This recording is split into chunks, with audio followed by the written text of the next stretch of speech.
Welcome to the Sudanese Programme event on Merowe Dam controversial dam. We thank you, the participant, and in particular, we welcome our two speakers, Valerie and Azza, and I will say more about them in due course. But I have few words before we start, as I am familiar with the area and the dam itself, but it's very, the details I'm going to leave to Valerie as well as to Azza to elaborate.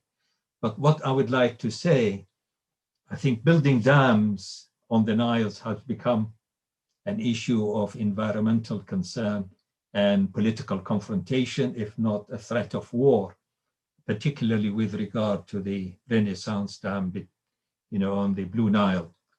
However, dams are seen by government of Sudan, South Sudan, Ethiopia, Egypt, as essential project in generating electricity and water in view of the rising urban population, as well as the need for agricultural development, particularly in Sudan, with regard to cash crop cultivation in the Nile Valley. Now, today films and presentation concentrate on the social and economic consequences of the dam, rather than, I think, on the ecological or environmental situation. Both Azza and Valerie have first-hand experiences in being in touch with the people of the Manasir tribe, as well as with the local people who were affected by the dam and who were located to other areas, which I think they will be elaborated on by our two speakers. I have seen the dam from its beginning, 2003, and its completion, 2009, and the last time I have seen it 3 years ago. I was horrified to see the effects to the houses of people, particularly down the street. I saw that in Belal and in Nouri and Duaim and so forth, the rising water level affecting the foundation of these houses. But to the local people, building the dam was very important because of perpetual flooding in that area. And therefore the dam was supposed to control flooding and to also control the flow of water into the Nile. I saw the consequences of 1988 flooding, which was horrendous in terms of destruction of property, of infrastructure, as well as damaging a lot of tree gardens, which are fundamental to the economy of the area. 1988 was disastrous.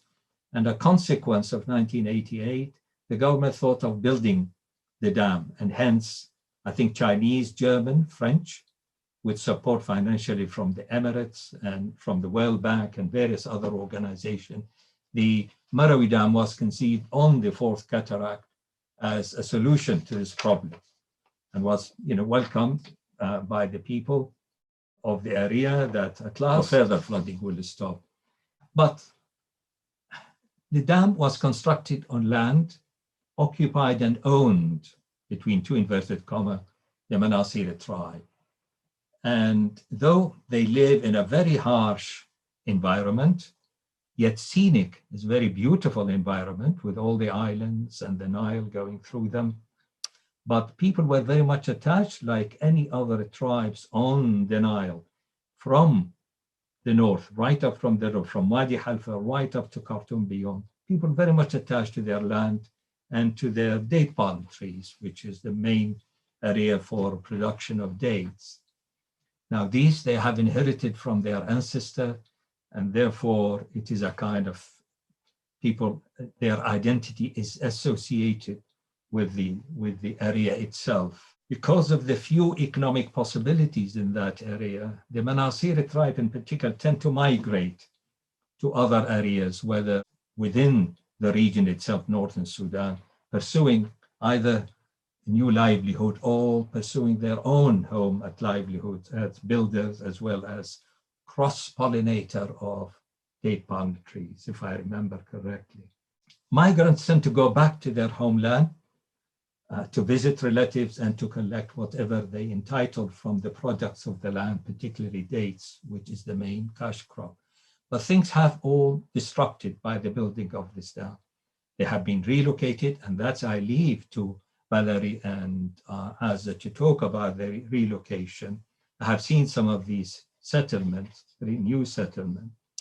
But the question remains the effect of the dam on the Manasir and their way of life, on their livelihood, and their own cultural entrenchment in that area. Suddenly they find themselves in a new area with other people. But it's very important that we will listen. First, we see the film, and then we ask Valerie and Azza to talk about the consequences of the dam and their experiences with the Manasir people.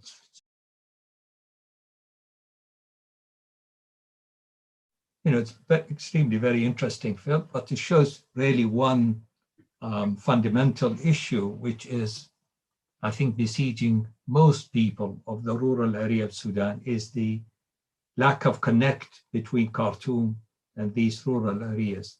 People sitting in offices, the FND in Khartoum with their PhDs and MAs, trying to impose their will on the people themselves. And it's very clearly the intelligent people of the area are responding to this, saying, the realism is no longer there in the government policies toward those rural areas. But that's, I think, is going to be elaborated on by Valerie and Azza. I think is appropriate to ask Valerie to give her a presentation, because she was the person involved in making this film on the Manasir and the effect of the dam. Valerie Hänsch is an anthropologist and filmmaker. In 2016, she graduated from the Bayreuth International Graduate School of African Studies in Germany.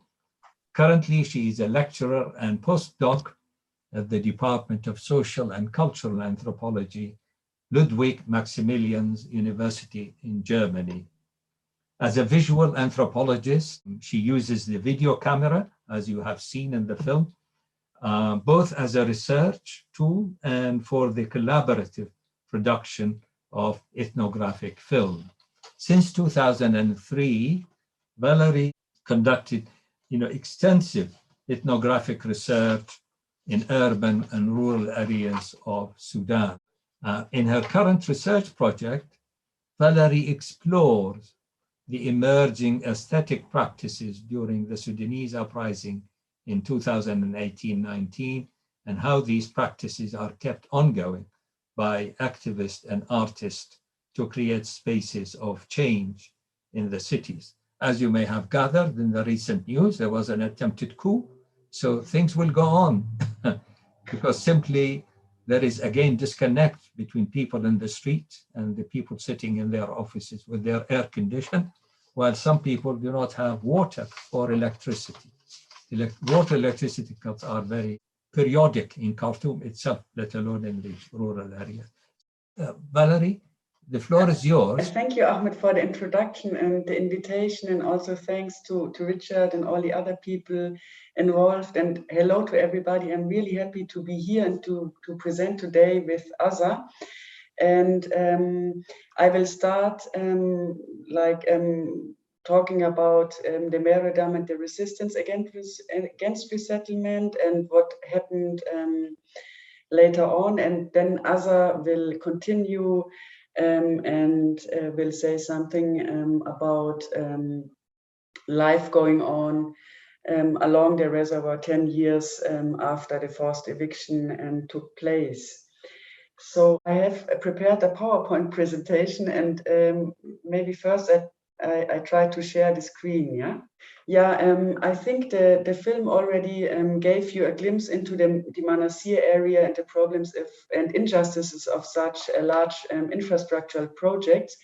And before I go into detail, I will say something about the film project. In 2006, I visited the area, Manasir area, for the first time, together with my colleague, Professor Kurt Beck, who did or had been doing extensive research among Manasir people in the 90s. And he and also some villagers in Manasir asked me to record the local view of the construction of the Merowe Dam. At that time, during 2006, the dam was already under construction, and but internationally there was not much known on the Merowe Dam and the injustices this project generated. So, and then we visited the area for 1 week and spoke mainly to Manasir leaders about the problem of the dam and the fear of displacement. Unfortunately, at this time, we couldn't include the perspective of women, but I will try to say something later on about the women's perspective. So then back in Germany, I edited a short documentary as a way of agitation. So the documentary was conceptualized as a kind of flyer with a front side and a back side. And the front side shows the everyday life and follows the usage of the Nile waters in everyday life, as you just saw. And the backside offers some insights into local struggles and raises local voices. I've sent the film then later on to international organizations and experts to raise awareness about the problems of the Merowe Dam, which became already clear during that time. And then 2 years later, in 2008, I decided to go back and follow the issue during my PhD research. And since then, I regularly visit the region and follow the fate of Manasir people. But let me first give you briefly some facts about the Merowe Dam, just briefly. It is located at the downstream end of the 4th Nile Cataract in northern Sudan. You see it here, the black area is the lake or the reservoir. And it is a remote area at the peripheries of the state. And at that time, in 2003 and before, during the planning process, the government was highly ambitious about this project because they said with its capacity to double the energy production in the Sudan, the Merowe Dam will be the backbone for the modernization of the Nile Valley. So the overall project costs were largely funded by Arab funds from Gulf countries and by Chinese sources.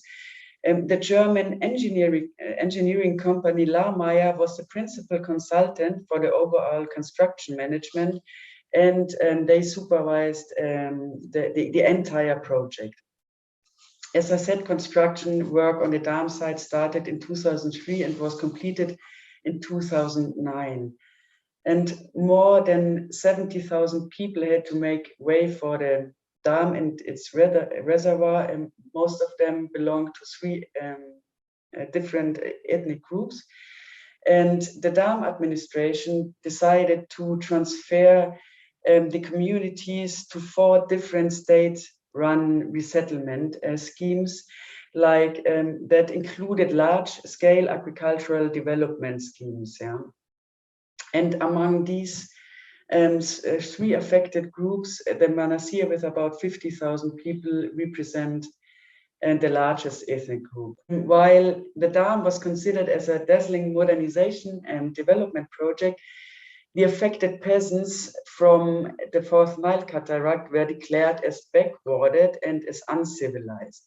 So the promise was to civilize people by setting certain conditions to improve, for example, the access to services and urban facilities, such as healthcare and so on.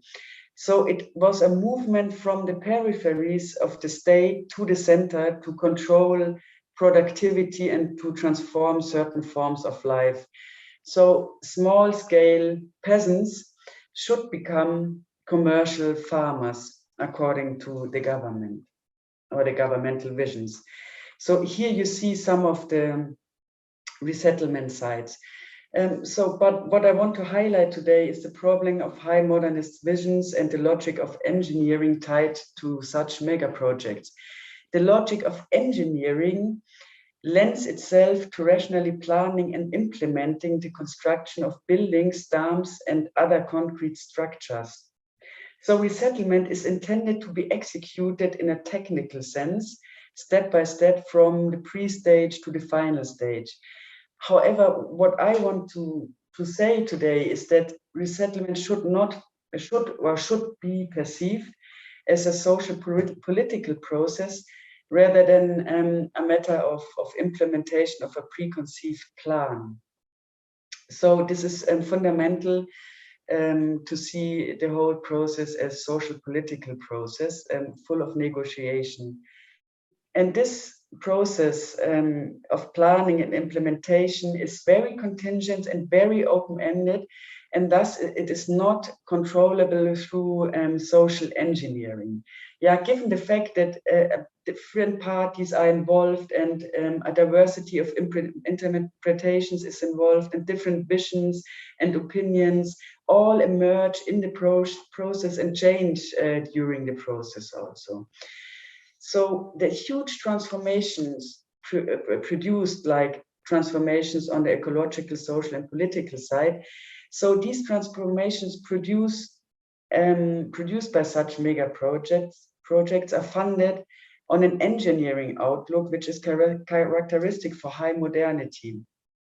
The firm belief in the possibility of taming nature and society through science and technology. And this world view is the common ground, the taken for granted reality for a community of planners, technicians, politicians, and scientists who perceive the world according to this engineering outlook. It is a very powerful and extremely attractive worldview, and for those who share their views of progress and who stand to gain, for instance, from electricity. In this view, people are not perceived as acting humans, but like things to be arranged and rearranged like technical equipment and according to a preconceived rational plan. And if people do not lend themselves to this treatment, they are in the way of progress and to removed like natural obstacles.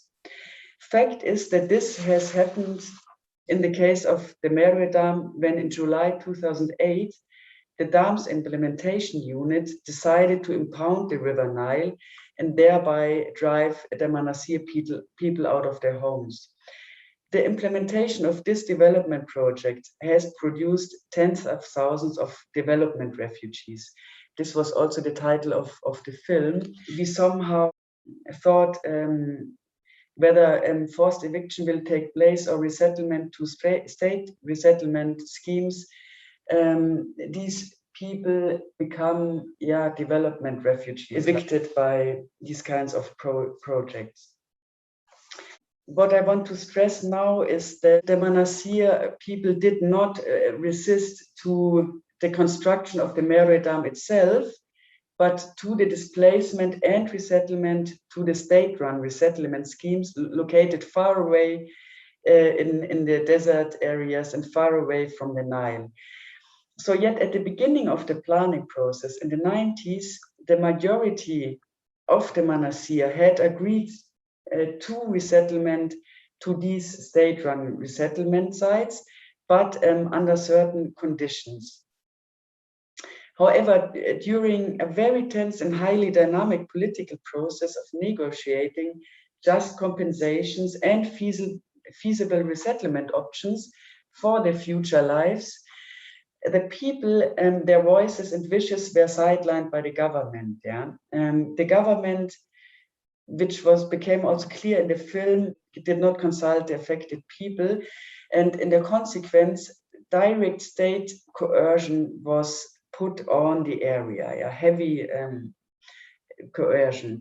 So instead, in the process, the people in Manasir and their representatives were increasingly marginalized and excluded from the decision-making process.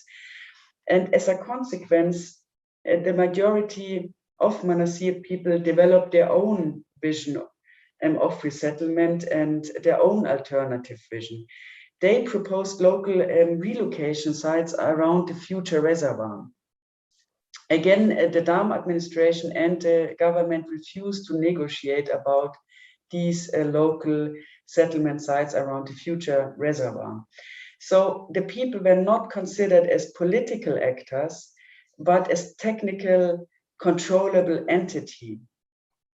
And as you saw in the film, people were questioning the sustainability of the state-run resettlement schemes, and very important was also in this diverse and complex discourse among the people was of maintaining autonomy. Yeah?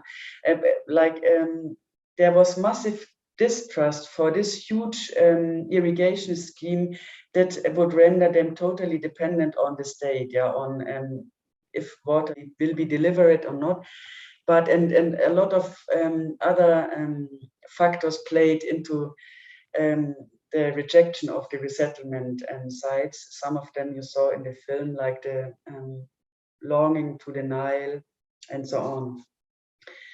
So, Manasir leaders very much try to push the government to agree to the local options around the future lake. And after a lot of demonstrations, imprisonment of leaders, threats of violence, and even military intervention, an agreement with the government was finally reached in 2006 and again in 2007. And in this agreement, the central government promised guarantees for the construction of a number of local resettlement sites around the future reservoir.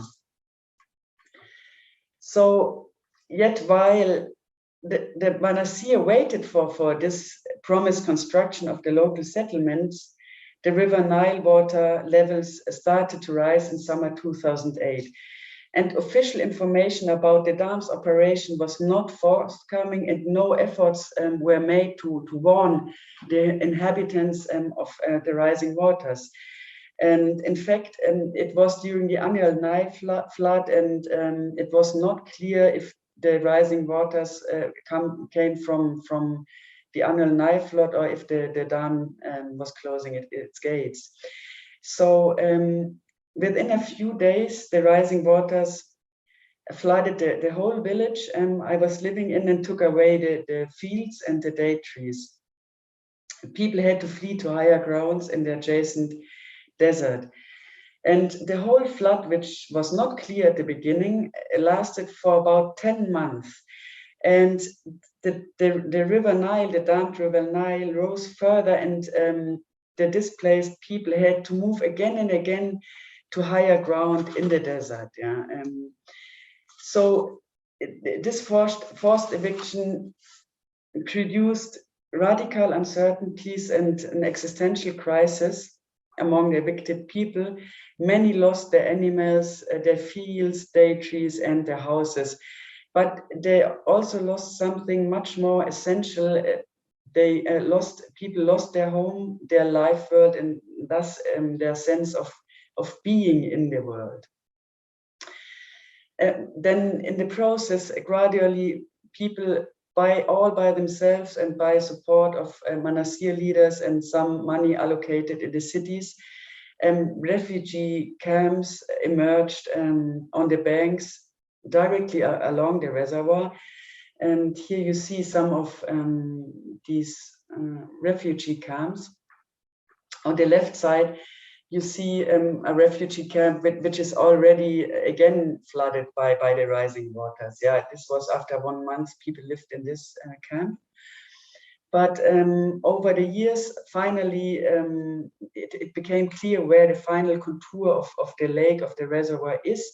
And after a while, gradually, these refugee camps turned into new villages, and people tried to control their lives again. And some started fishery, which is a very new practice among Manasir people. And so fish is sold in Khartoum in the markets, and also in Atbara and other cities. And also peasants try to recreate agricultural projects. On the right-hand side, you see a small plot or several small plots, which were again like overflooded by the rising water. So several times this process of recreating something, home and life, was disrupted again. Yeah, but finally, yeah, somehow new villages could be built, and also agricultural large projects. Azza will say something about these projects and agriculture and land tenure later on. So here you see some of these agricultural projects. What I want, before I conclude, what I want to say is also that in 2010, representatives of the displaced communities filed a criminal complaint in Germany against the German engineering company Lamaya International, which was the principal consultant for the entire dam project. Yeah, so Manasir leaders did not accept all these kinds of mistreatment and searched ways to hold the different actors accountable. And one way was to file this criminal complaint in Germany. And this complaint was supported and prepared by an NGO, which is called European Center for Constitutional and Human Rights, based in Berlin. And the criminal complaint under German criminal law alleges that the accused were overseeing and directing the dam construction, which eventually caused the destruction of land and property and eviction of the Manasir community, despite the fact that they knew or should have known that a large part of the population to be affected by the reservoir flooding was still living on their lands. So, and this is the first complaint against a dam building company, as far as I know, which holds a company accountable for something, for crime committed abroad. Moreover, Lamaya International, the German company, had also violated several international policies and principles, for instance, the World Bank's safeguard policy. And the international acceptance of these standards implies that professional diligence in the context of dam construction demands adherence to these standards. Non-adherence thus constitutes a breach of the respective legal duty of care. But however, like after 6 years of investigation by the prosecutor, the prosecutors then decided finally in 2016 to close the case. Unfortunately, there are several reasons for that. I just want to mention one, that the prosecutor came to the conclusion that it was not possible to find sufficient evidence that could stand through trial to prove beyond reasonable doubt that the accused had known the risk of forced evictions through flooding the reservoir. So there was no evidence yet that Lamaya knew that most of the people still lived on their lands. So of course, but I mean, I don't know, also the communications of Lamaya between the government and within Lamaya, it was not asked for by the prosecutor, only in a later stage of the whole process. So this communication was also lost. Yeah, and in the whole Sudan, it was known that Manasir people are still residing in the area. So okay, but this is the case, the criminal case. I think Manasir leaders, Ali Askuri and others, still try to bring the case again. I think also in front of the European law or the European court. So I come to my conclusion now. So what I wanted to show is that these resettlement and displacement processes can by no means regarded as an engineering process, and instead it is a political process that is really contingent and open-ended and has to be adjusted in the process. Yeah, like for instance, to accept local voices and to accept that people want to stay in the area. And Manasir leaders also did studies about the feasibility of agriculture in the area, and so there were some results, and that in some areas it is feasible to do agriculture and also to live in the area, to stay there. But I think the critical nexus of large infrastructure projects and the global neoliberal economies and persistent modes of technocratic engineering executed under authoritarian regimes poses a fundamental threat to the affected communities. And I think this will be the case also in the future with other dam projects in Africa and beyond, which is very sad. And I don't know how to really change this or like process. I think that the only way is to make these things public and to talk about these problems of such mega projects. But I want to hand over now to my colleague Azza Dirar, who will tell us more about how life continues along the reservoir 10 years after the flooding took place. So thank you very much. Here's my last slide. You see some villages and agriculture. Thank you. Thank you, Valerie, very much for your presentation. I'm sure that the audience will be asking some question either by raising their hands or writing question, and Richard will be chairing the question and answer. My only observation is that, because I know something about it, whether there is an idea to be entertained in accordance with the original building of the dam to build 2 canals parallel to the Nile in order to create agricultural land, reclaim, and give it to the Manasir tribe near where they live and elevate the rising level of the Nile. This, to me, hasn't been done. 3 years ago, it's still there. And I think that is a major mistake. You know, the original plan was there, but never been followed. Yeah, I think the original plan was there, and the government again and again said they will implement these large projects and these large canals and everything, and for irrigation. But I think the irrigation was meant for downstream areas, not for the Manasir areas, but downstream. But to me, from the beginning, I thought these large irrigation projects will not feasible, and I think it was just a strategy by the government to sell the project from the beginning. The main aim was to produce electricity, and that's all. Yeah. Good. Thank you very much indeed. Now we turn to our second speaker, Azza Dirar. She is a PhD candidate at the School of International Development, University of East Anglia in Norwich. Her PhD research focuses on the land property adaptations among the Manasir people following the inundation of their territories by the Merowe Dam reservoir. Her interest in the Manasir experience of dam displacement and resettlement began with her involvement in the DFID and Economic and Social Research Council funded research project entitled Rethinking Environment and Development in an Era of Global Norms and Exploration of Forests and Water in Nepal, Sudan, and Uganda. So Azza, the floor is yours. Okay, you go ahead. Thank you. Thank you so much. Thank you, Ahmed, and everyone at the Sudan program. Thank you, Valerie, for that incredible presentation. You gave like all the context, so I don't have to worry about saying anything about the dam. And I have a presentation that I will share, so I'm going to share screen. So as Valerie mentioned, my presentation will be looking at life in the local option 10 years after the flooding.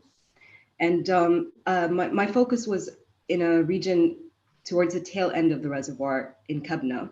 So in Valerie's presentation, we saw the pictures of the resettlement, and it heard how it took place in stages. So there was an establishment of refugee camps and movements. So it didn't happen in one go. My decision to choose a place in the tail end was because I was interested in this change, the dynamics of continuity and change in land tenure. So I didn't want to go to a place which was reestablished from the beginning. So I'll tell you more about this as we go along. But the outline of the presentation, I'll be giving a little bit about the overall experience of the local option in Kabna. So the Khiyar Mahalli, which we've heard about. But beyond that, I want to tell the story of the hamlet itself. So the historical land relations that they had in the hamlet and how they've adapted. So the post-reservoir context now, the way that the life in the hamlet is structured is around 2 seasons of when the water is at its highest level, and then when the water returns to its pre-dam level. And during the low reservoir season, this is when the river resumes its pre-dam level, the old agricultural lands are revealed. And so there's this adapted way of engaging with the old lands. My biggest finding is that despite the fact that the landscape itself has been physically transformed quite radically, there's still very important continuities in the Werisa inheritance and in the old lands. So hopefully this will be clear as I go along. So my overarching research question was, how has the local land property system of the Manasir in the hamlet of Kabna and Fougara, how did it adapt to the dam's reservoir? And this was, my methodology was through an ethnographic approach. And in my analysis, I juxtaposed the historical system from what I could reconstruct from people's testimonies, as well as what I could see, and juxtapose that with the current land property system. But to do this, I relied heavily on an analytical framework of property developed by these German legal anthropologists, Franz and Kiebert von Bender-Beckmann and Melanie Weiber. And I'm not going to go into the theoretical framework too much. I'll just give you as much as you need to understand the empirical data that I will show in the following slides. And this is the distinction made between categorical property, which is property at the level of institutions, whether legal, state-based, or customary institutions, and it's the rules of the game. So categorical property are the norms that are established. Concrete property is informed by categorical property, but it manifests in the field of actual social practice. And so this distinction is really important, and you'll see why, because change is driven on both levels, and it interacts, it produced through an interaction at both these levels of property. So again, really briefly, the framework, you don't have to pay attention too much to all these words. The only thing I want to highlight is there is a third layer, ideological property. So there's 3 layers where property finds manifestation in society: ideology, categorical property, and concretized. Although it's relevant, the ideological level of property, I didn't focus on it at all. So the state-driven narratives about modernization and development versus customary narratives of land and belonging and the importance of social identity in property. So these are just to give an example of it is relevant, but I just didn't look at it. So a visual representation of the way they conceptualize property is that it's made up of 3 key elements.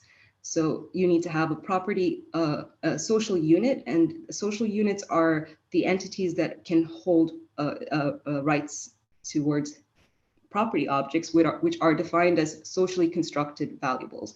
And social units can be individuals, they can be groups, they can be states, corporations, tribes. And the interaction here between the categorical and concrete property is important. So already, I mean, an example of the connections currently in law is when it comes to land tenure, undisputed continued use of land, which would be concrete property. So if one person continuously uses a plot of land, through the rule of prescription, that practice, that physical claim to land, could be transformed into a legally recognized right. So concrete and categorical interact, just to make that point. So a bit more about the site selection. Like I mentioned already, it's at the tail end of the reservoir. So you see the old and it coexists with the new. I visited this place before and I already had close relations with the people there. And so I did my fieldwork there between 2017 and 2018. So this is the location of the hamlet at the tail end of the reservoir.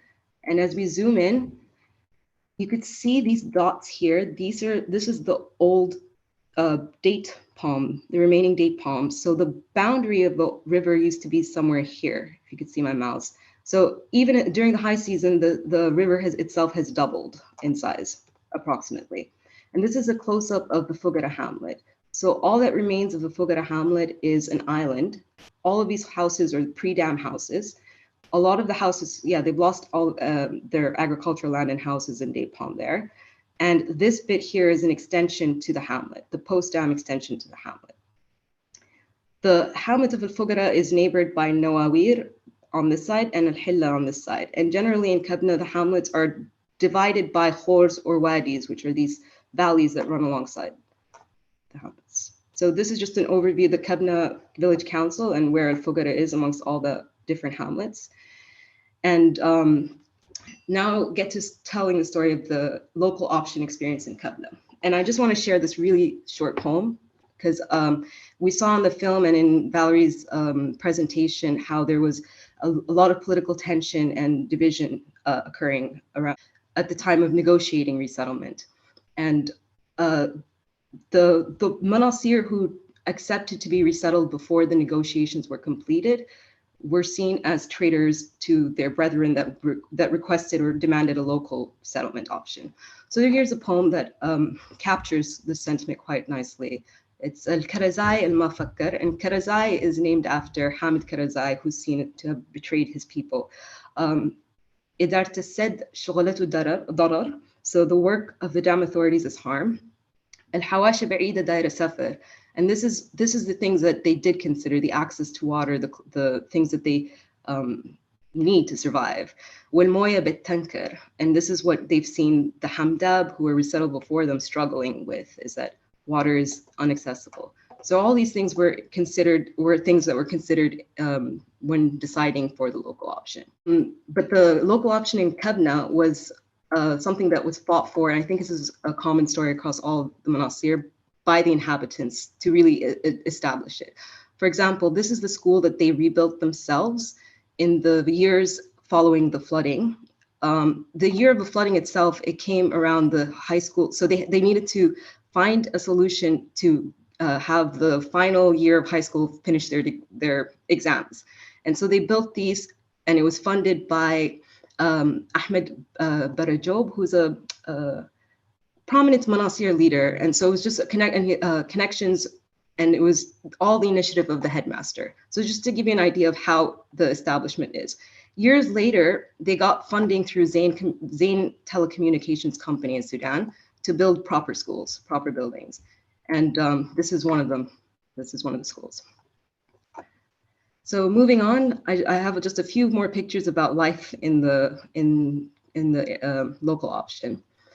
This was my host family, Halima. Her life, this is her old house. This is the house she had before the dam, which now in the past, it used to be the last house, like the furthest house from the river. And now it's like at the front of the river. Her life in many ways seems to have changed and stayed the same. It's very bizarre. So just a really quick anecdote. Every morning we'd walk to her mother's house to have breakfast. And then one morning she just stopped in her tracks and looked at the water, and she's like, wow, there's so few palms left. I didn't notice there are so few palms left. So the palm trees are still standing, but they're falling obviously. And it's this interesting feeling of rupture but continuity at the same time. And this also is in the land relations, as we will see. So more pictures of the hamlet life. This picture's in a Nawawir. It's a scheme run by one person, but everybody comes and cuts grass from them for fodder. So in that way, but they pay him for it. These are women from neighboring 3 different hamlets coming to Al-Zaki scheme to cut grass for their evening feeding of their goats. And this is Halima with her goats again, which was a really this is transportation, just an idea, like most of moving around after the dam is through river boats. All their taxi, they work as like taxis, and their transportation through, and not only that, they also act as markets. So traveling salesmen will come and sell things around the market. So the next slide, now I'm going to start talking about the Fougara, just to give you a really brief introduction to who they are, so that you understand the inhabitants, the structure of the inhabitants of the hamlet. So all of the members of the hamlet are descendants of three great grandfathers, and the three great grandfathers are referred to throughout as Al-Judud. So when I refer to Al-Judud, it's Sid Ahmed Muhammad Al-Digar. This, we don't have to worry about too much of the details. I'm aware of the time, but no, it's just to highlight that current members of the hamlet are descendants of the people in green. So not everybody stayed. Another representation in order to show you the number of households and the number of constituent households in every social unit that I selected as a case study. Again, details that probably we don't have too much time to go into, but will be clear as I go along with the story. So as an example, this is just for the Sid Ahmed. I'm not going to show you the sub-descent groups for every sub-descent group, but you get an idea that there's a large number of people that have a claim to a small plot of land. So let me back up and just say one thing about the land in Al-Fougara. All of the agricultural land, the Sagia and the Ashow land, was registered to Al-Digar Muhammad Ahmed Al-Shahi by the British during their surveying in early 1900s, and he registered two sets of rights to him. Now, the land tenure system in the Manasir has been studied by Abdurrahim Saleh, who wrote a very in-depth ethnography published in 1999. And he describes this asl and miswig rights that is very unique to the Manasir. So one plot of land will have two types of social units that have two different types of rights to it. The asl is the right of the Aboriginal, and they receive a share of the land. The miswig is the cultivator, and he's the person who's actually cultivating the land. And there's also a share to him to how he benefits, like the specific rights and obligations that he has. In the case of the Fougara, both asl and miswig rights were registered because the British came across this and it surprised them. They didn't know what to do with it. So they just registered both rights. I won't go into the detail about the history of that, but just to know that all the land in the Fougara is registered to Ahmed Al-Shahi, Al-Digar Ahmed Al-Shahi, which means that it should be divided into thirds amongst his three kids, and those thirds are subdivided further amongst their progeny. So that's why this is kind of surprising, because all of these people share in 1/3 of the Sagia. So 1/3 of the Sagia has to be divided amongst all of these, and which is why not everybody stays in the hamlet. So the blue are people who have migrated or are not present in the hamlet, or deceased, or just, yeah. The present in the hamlet are in green, and the other thing to notice about this diagram is the marriages within the sub-descent group. So all the red lines are cousin marriages, and it's a way to prevent the further fragmentation of land. So this is just a historical understanding of, and these are the sub-descent groups, the case study social units, but we don't have to go into the detail. So Digar and Hajgali, it's the same kind of thing. So moving on now to the historical land property system of Al-Fougara. This is a satellite photo captured on Google Earth during the low reservoir season after the dam was built, but it's the closest image we have of the hamlet before the dam.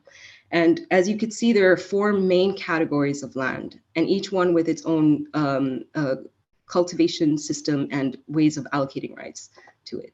The Sagia, like I said, is divided into thirds, and each third is subdivided. The same with the Adeg and the Ashow, although the Ashow is where the date trees were planted.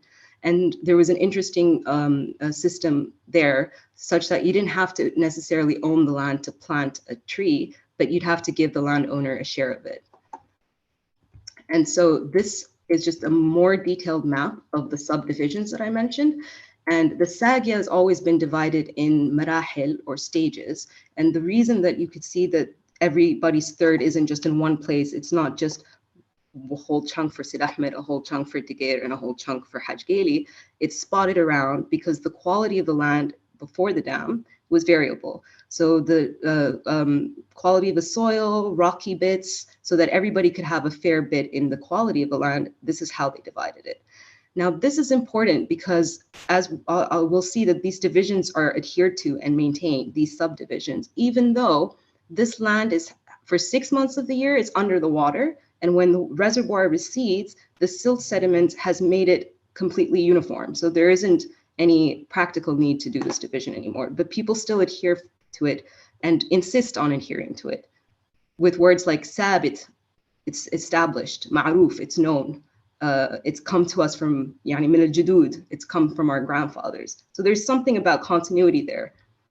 That's and yeah, the numbers of the houses, I don't have, you can ignore it here, so it doesn't really matter. But just notice that this map is a picture of both pre and post. So the houses in blue are houses that have been inundated, they've been lost, and the only reason they're numbered is because they're the household in the post-dam era, the houses, the land of these fallen houses are claimed by the immediate kin of whoever they belong to. And then up here, you have the houses in pink are the ones that were constructed after the dam. And these houses all mostly belong to people that were closer to the water, that lost their houses down here. So moving along, pre-dam historical properties in the Fougara. So I've spoken a little bit about this, but I'll just, to just reiterate, those are the three, the Ideg, the ashow, where the Ideg and the Sagya, and then the Jarif. And I'll just say one thing about the Jarif here. The Jarif is the seasonally disappearing flood land, right? And in all of the Manasir, the Jarif is measured out each year. Each year, when the water recedes, they'll go out and measure it and divide it amongst them, based on the rights of inheritance that they have. In Fougara, there are already established plots that have been measured out already and established, and they're marked. And they basically, what they do is they just rotate the plot that they have in each Jarif. So rights to the Jarif land are not a physical plot of land, it's a share in the Jarif. That's what the right is. And your share will rotate. It's not always in the same place every season. So I think the most interesting thing about the adaptation in the Fougara is how life revolves around these two seasons of high reservoir and low reservoir. So the immediate immediate response to the flooding was to move to the higher grounds and start reserving land through a process called hajjis and reclaiming land to cultivate it. When the water recedes, they return to their Sagya, Jarif, and there's other new lands, like I mentioned, Mahal Biyut, and land that's just created over previously rocky areas through silt sedimentation. So this is the hamlet during the high reservoir, low reservoir, and then this is both. This was just a glitch of the Google Earth satellite, which captured an image in two different orbits of the hamlet. So it just luckily fell on the hamlet. So you could see it's quite a different world between the high reservoir and low reservoir seasons. And now I'll just quickly give you a story about the reservation reclamation. So obviously it was first come, first serve. So the first claim. So the people that lost their houses were the first to claim, and there was no limits on how much you can claim. So they claimed a lot. And then the process of negotiating rights to land was, you'll see through this example. So these people, SD4, they were first comers. They were first to drown, and they claimed a lot of land. This is what they've developed. This is the whole area they've claimed, but it extends further. I know they have other areas up here. They also have this scheme, which is across the hamlet. So here's the Fougara. It's in Al-Hilla. This is the hamlet Hilla, and this is adjacent to them, which was a problem. But anyway, they claim that. This is an example of latecomers who were helped by their kin. So SD2 were in Shiri at the time of the flooding, and when they came, they found that everything was already claimed. This whole area was claimed by SD1, but afterwards, they gave SD2 a little plot of it. The same with SD3, they were also given a little bit across in the Wadi. and another latecomers were forced to go to the very tail end of the wadi for high reservoir land rights. The low reservoir land rights, like I mentioned, are Mahal Biyut, New Lands, Sagia, and Jarif. Mahal Biyut, there are some examples here. This is a picture taken weeks apart from the same location. So you can see the water goes past the old, and this is another example of Mahal Biyut. This one was, so Tayfur lives in 29. All of his brothers used to live in these houses. So they're claimed by him, and this is what he's done with it. And then the post-dam Sagia, this is really, really fascinating to me, because this whole area when I first arrived was underwater. And then it's very, when the water recedes, it's a completely different setting. And you could see just through these pictures is that the map that I don't have time to go into it too detail, but there are evidence of the divisions of in the thing that on the map that I showed you, the illustration. And here, this is HG, Hajgeli plot, and this is SD plot that hasn't been farmed. And you could see the division between them. And this is life. So as soon as the water goes down and life resumes its natural pace, it seems like this is what life was like.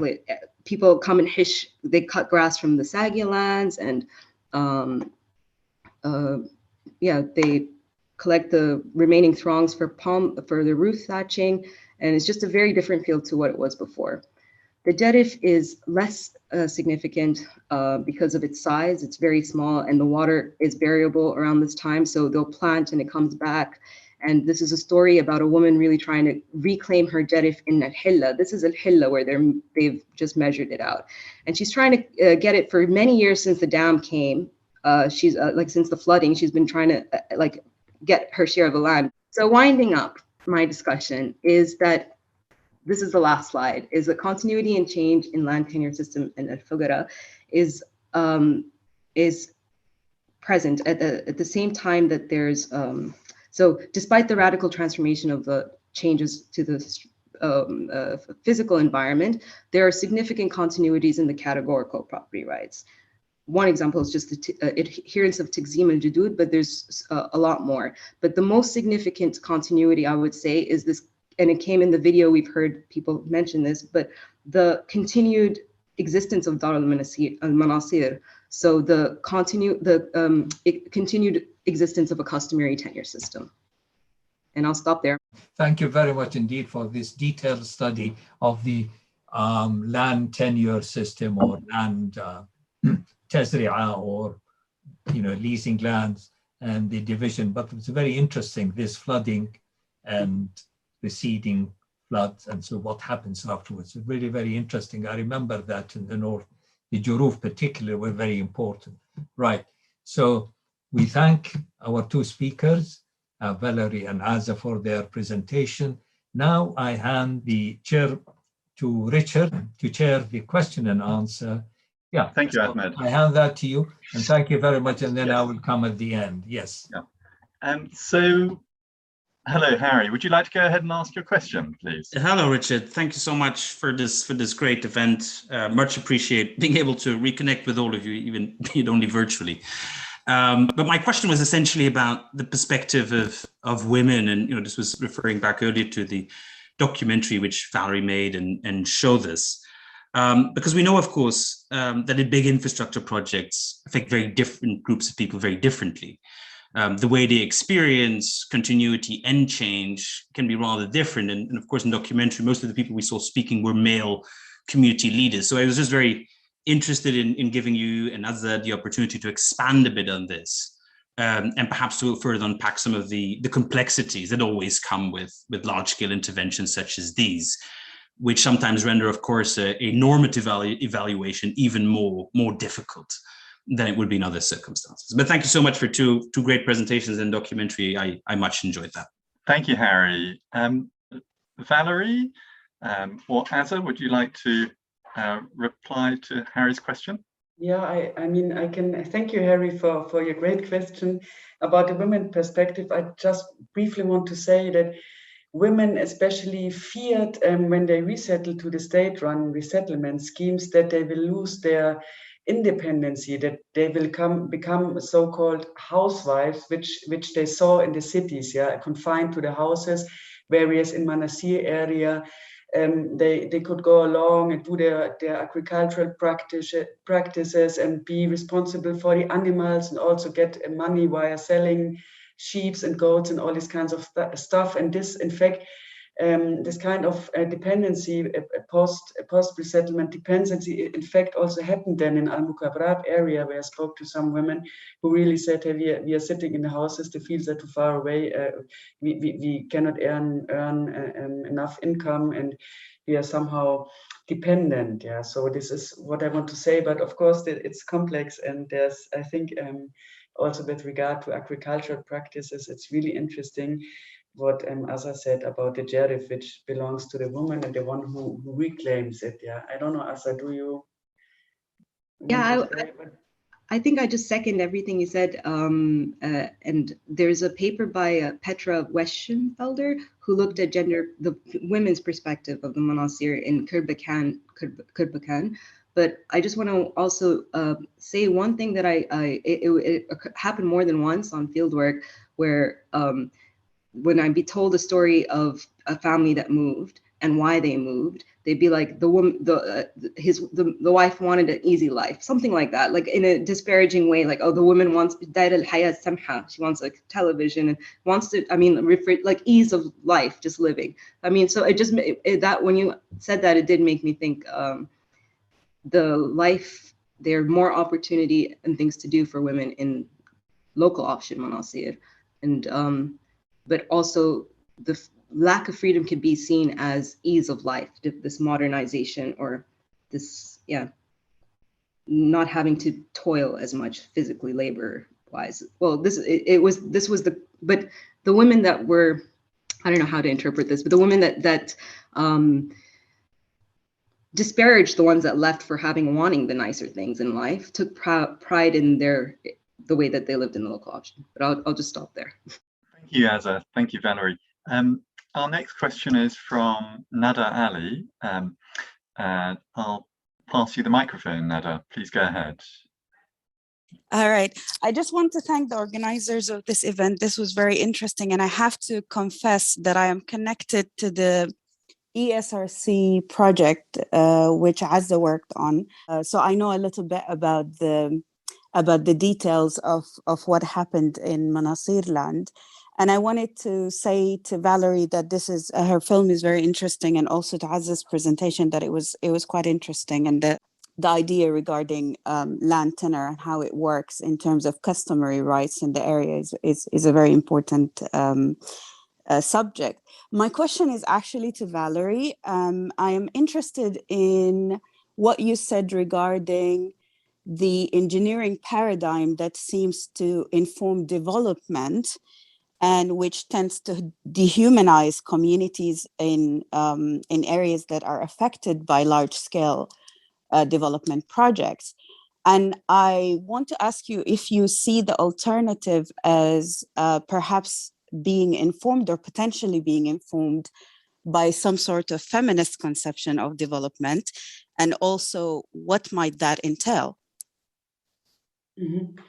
Yeah, thanks a lot, Nada. I think it's a really important question, because this is, for me, this is the whole problem with this project, that the conception of development is so strong, and all these kinds of things are funded by this modernization, founded on this modernization ideology, which, like things with technology and science, we can manage everything, and which is forced upon so many people in so many areas of the world. So I don't know how I think we have to consider the whole idea of development, and bring in a lot of different parties and visions about this, and we have to make sure that these visions will also be empowered and have a say in the process. So yes, feminist conceptions could be an option, indeed, but also, like, I think theoretical approaches who take seriously ontological perspectives, and multiple epistemologies about these kind of projects and what should be the outcome. Yeah, what is development? Yeah, for whom and for whom it is good. And I think approaches like multi-species approaches are also like interesting to deal with these conceptions and to negotiate this kind of projects. Yeah, so for instance, we didn't talk about all the you know, the ecologies, the fishes, the animals. I mean, who speaks for them and who also speaks for the river Nile? Yeah, I mean, who has the right to dam it? Yeah, I mean, I think these are all important concepts which we need to bring in, and we have to somehow get away from this kind of development idea tied to modernization ideology. Thank you, Valerie.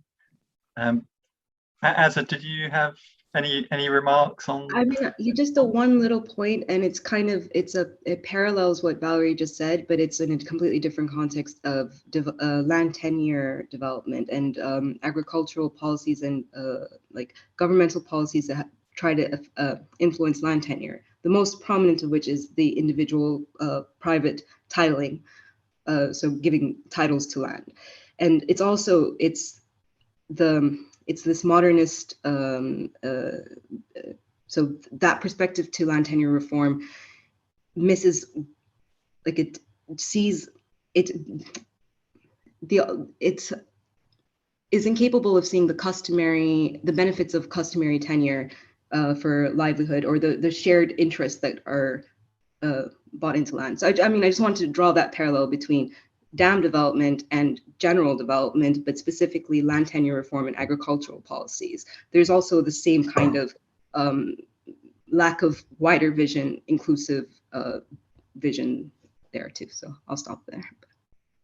Okay, thank you, Azza. Our next question is from Peter Tesh, and I'll pass the microphone to you, Peter.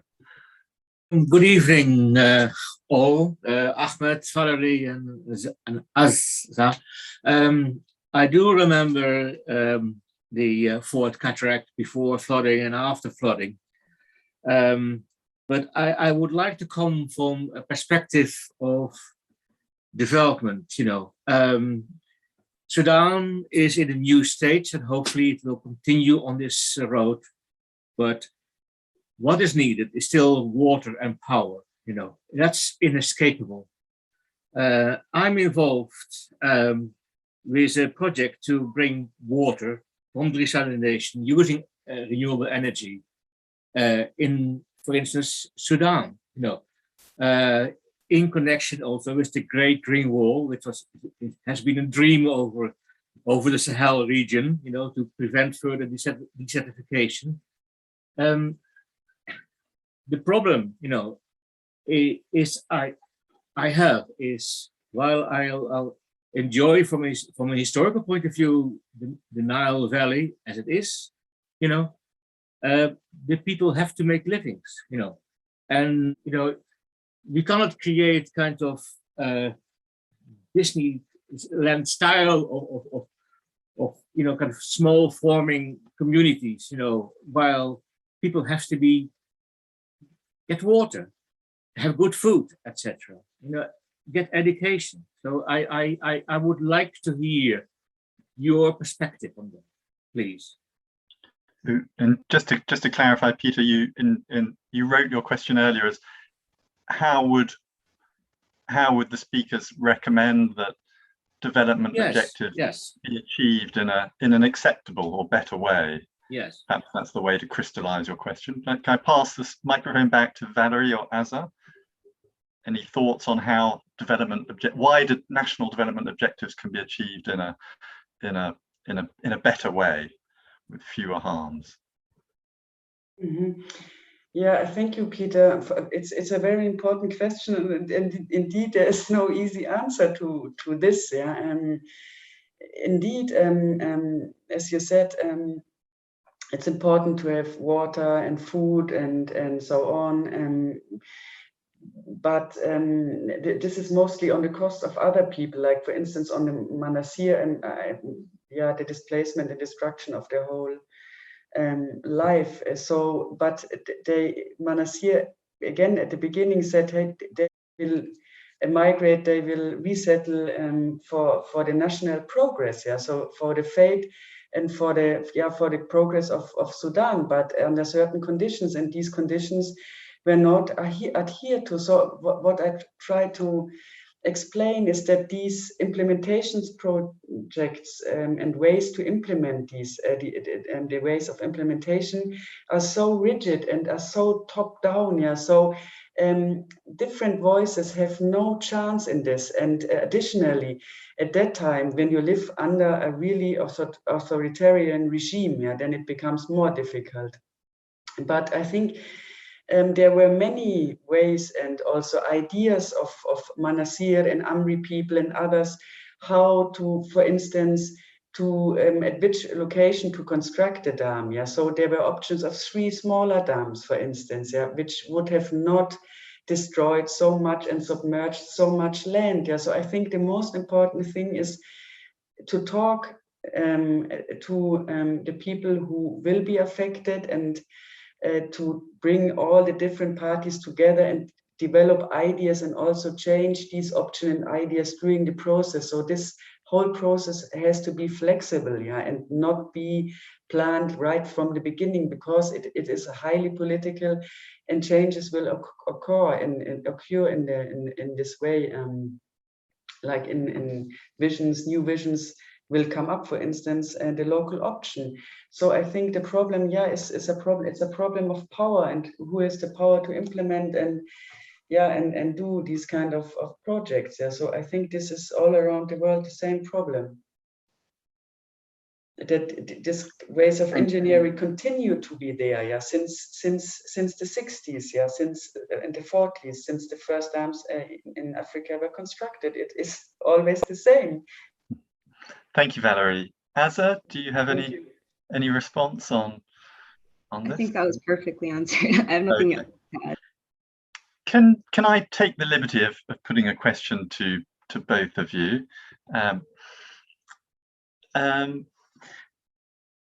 Thinking about Sudan's neighbour to the south on the White Nile, South Sudan, proposals to build dams, and large ones, have been on paper since autonomy in the 2005, and sometimes the papers with proposals have been taken off the shelf anew. For example, after independence, I think a memorandum of understanding was signed between the government of South Sudan and a Chinese company for construction of a 1100 megawatt or 1200 megawatt dam. It was envisaged at Bedden, or I think out at Bedden. Have you had any thoughts, Valerie or Azza, about future dam building in South Sudan, if it is to happen, and if it could be done in a more socially responsible, better way? Over to you. Should I start, Azza, or do you want to? I mean, I have very little to say, so I could just and then give you the floor. But I haven't heard much about dam building in South Sudan, but I can imagine the political ramifications that this would cause, not just Sudan but also Egypt. And I'd be interested to find out more, but I'll pass. Yeah, I think that as you said, Richard, thank you. There were many plans like to build canals and dams in South Sudan since the turn of the century. I mean, in between the 19th and 20th century, the thing already started. But I think in the future, I think they will come, because dams, I mean, maybe they improve livelihood, but also the construction of dams, it brings so much money. It brings so much money to the government in place in certain countries in South Sudan or wherever. So I think it's even during the time of the Merowe Dam, it was highly feasible for Omar al-Bashir to get all these funds. I mean, huge amounts of money. Yeah? So from this point of view, I think the dams somehow, maybe in South Sudan, probably will also come. Yeah? But also to produce electricity. But then on the other hand, I think there are also other ways to produce electricity, especially in northern Sudan, like solar and other techniques. But I'm not sure if this will be done, then if dams will be done in a more responsible way. I don't think so. I mean, I don't know, because I'm observing that the dam construction since a long time, and not only in Sudan, and to me it's more or less almost every time the same story. Although a lot of changed indeed, although there are now standards, international standards, and this is a good thing, but what we need is to really transform these standards of the World Bank and so on into laws, yeah, that also companies like the German company Lamaya will adhere to these laws. Yeah. Otherwise, I mean, yeah, engineers and construction companies do what they want, and what we see now with our Chinese colleagues, for example. Yeah. Thank you. I think that's the end of the questions we have at the moment, so I'll pass back to Ahmed. Thank you very much, Richard. Indeed, I just want to ask both Azza as well as Valerie, perhaps the benefit of the dam would be realized had the government attended not only building the 2 canals, which I referred to, and land reclamation, but 2 things which I think one of which you refer is the development of fisheries. And also, if I remember distinctly from the beginning, that the government wants to create tourism in the lake behind, from Abu Hamad right up to the Hamda, that these will be center for tourism. Very important thing, creating the kind of villas on these islands for tourists to come. And that's again never happened. I mean, having these been development taking place, it would have a different consequences for the Manasir, because the whole idea is not only it will benefit the Manasir, but the whole project is to keep it where they are rather than moving to Khartoum or Port Sudan or Atbar, in a sense, stopping migration of people, creating pressure on the capital itself, not only Manasir, but throughout the north. And I think these sadly never really happened. And what we see is the negative consequences in terms of, you know, the even electricity apparently is not really continuous from the, as far as I know, it's not continuous between the north and Khartoum. It's a cut off quite a lot. And also I think is you get lots of mud is creating, you know, because of the flooding in the Nile. So it's preventing the operation of the turbines and creating lots of problems. So, you know, it somehow has a mixed fortune, put it this way. The Hamda, you know, dam has. True, it has stopped, you know, flooding, which, as I said, is really quite frequent for centuries.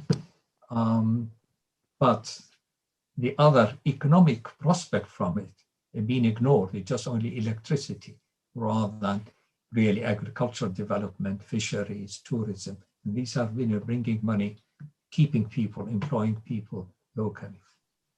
I just want an observation rather than, but we thank you very much indeed for your presentations, Azza and Valerie. So again, thank you very much indeed for taking the time to attend to this really very important topic, you know, which is, I think, is in the forefront of the politics of Sudan, Ethiopia, and Egypt, because of the reasons you have mentioned. Thank you very much. Thank you. Not at all, Sam. Thank you very much, Richard. Thank you too. Bye-bye. Thank you. Bye-bye. Take care. You too. Bye-bye. Bye-bye.